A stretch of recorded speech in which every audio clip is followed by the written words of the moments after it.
그럼에도 예수님은 당신의 말씀을 타협하지는 않았어요. 하실 말씀 다 하셨어요. 그리고 이것을 어렵다고 생각하지 않으셨습니다. 예수님은 말씀하지 않으셨지만 예수님도 이와 같은 것을 알고 계셨을 것입니다. 기독교 신앙이 존재하는 곳이라면 늘 작은 서클과 큰 서클의 사람이 존재할 것이라는 사실, 그 당시에도 큰 무리가 있고 소수의 제자들이 있었던 것처럼 소수의 헌신된 그런 사람들도 있지만 그와 같지는 않더라도 그럼에도 예수님을 믿고 따르는 다수의 사람들이 있다는 사실을 예수님은 아셨을 것입니다. 오늘날 우리도 그것을 생각합니다. 우리가 갖고 있는 신앙적인 고민은 바로 거기에서 비롯된 것입니다. 우리가 가끔 예수 믿는다는 사실을 사람들에게 알리기를 부끄러워하는 이유는 우리 자신이 예수님을 믿기는 하지만 예수님의 말씀 그대로 다 살지 못한다는 사실을 알기 때문이 아닙니까?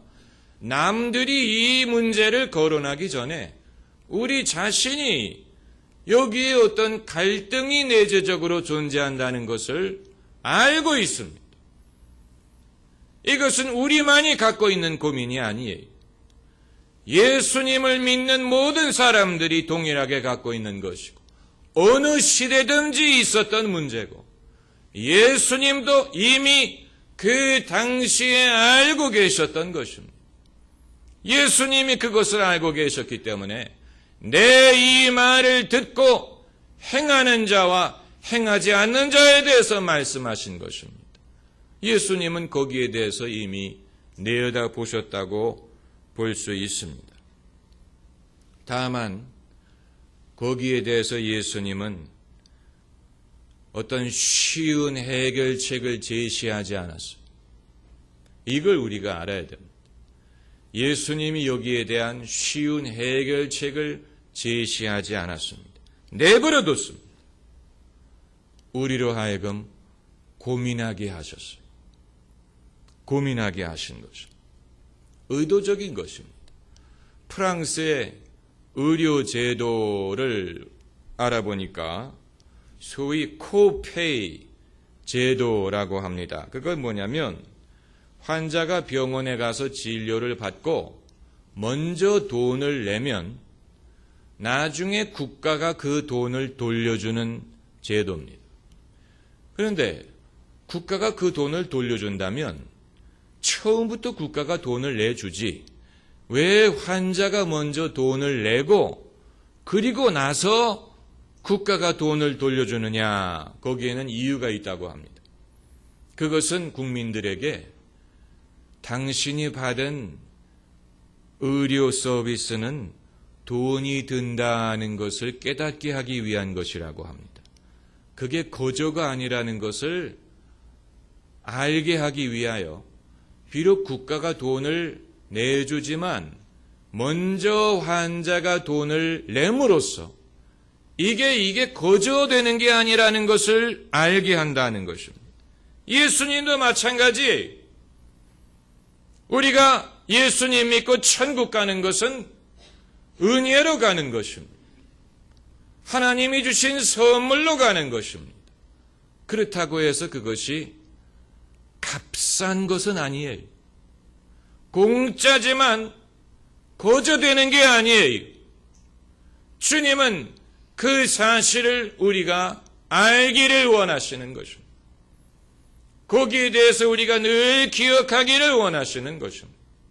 그래서 이 모든 것을 당연하게 받아들이지 않고 두려움과 떨림으로 우리의 구원을 이루기를 원하시는 것입니다.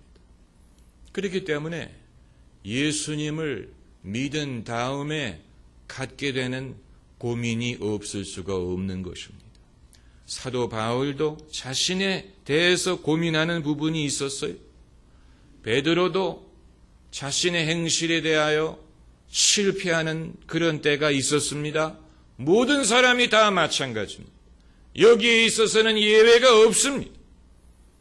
여기에 있어서는 제자나 일반인이나 예외가 없습니다.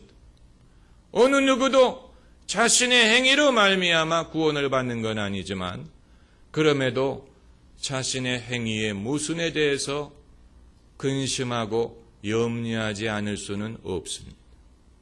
주님은 이것을 그냥 내버려 두셨어요.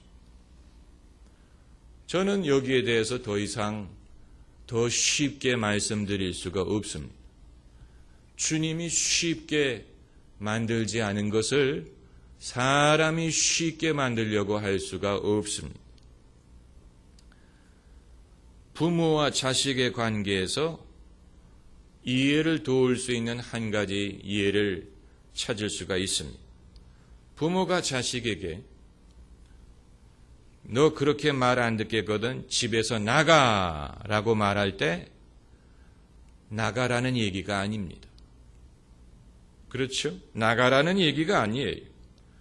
그리고 설사 자식을 집에서 내어 보내더라도 현관문은 열어둡니다. 예. 여기에는 더블 의도가 있습니다. 입에서 하는 말은 분명히 나가지만 그 말만 가지고 부모의 뜻을 파악해서는 안 됩니다. 그렇죠? 실제 의도는 나가지 말라는 것입니다. 실제 의도는 정신 차리라는 것이고 돌아오라는 것이고 나는 여전히 너를 사랑한다는 것입니다.